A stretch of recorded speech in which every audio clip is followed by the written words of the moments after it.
আজ সকাল সকাল হাঁটতে হাঁটতে চলে এলাম আমি আমাদের মাঠের দিকে। আর কেনই বা এলাম চলো তোমাদেরকে পুরোটাই বলি। পয়লা মাঘে পৌষালি এটা প্রতিটা গ্রামেই করে, তো দেখতেই পাচ্ছ এটা হচ্ছে আমাদের সেই গ্রামে আমরাও করি সবাই মিলে একসঙ্গে জোট হয়ে।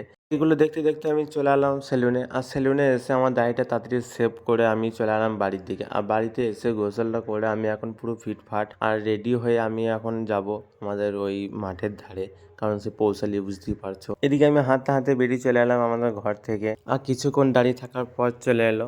আর দেখতেই পাচ্ছ খাবো খাবো করে তো মানে ঘুম হয় নাই মনে হয়, এ পুরো রেডি। আর এদিকে আমরা দুজনে একসঙ্গে মিক্সিং করেও চলে এলাম, দেখতেই পাচ্ছ আমু নিয়েও নিয়েছি, শুধু একজন নয়। আর এদিকে আমরা উঠেও পড়লাম আমাদের মাঠে, আর এসে দেখি সব তো চলে এসছে, খাবার বিতরণ হবে।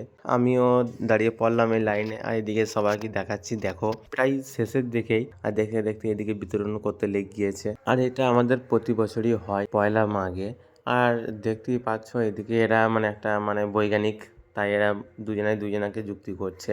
আর এদিকে প্রায় হয়ে গেল, আর এদিকে সব একে একে কাটতে লেগে গিয়েছে। আর এখানে আমাদের আজকের মতো সমাপ্তি।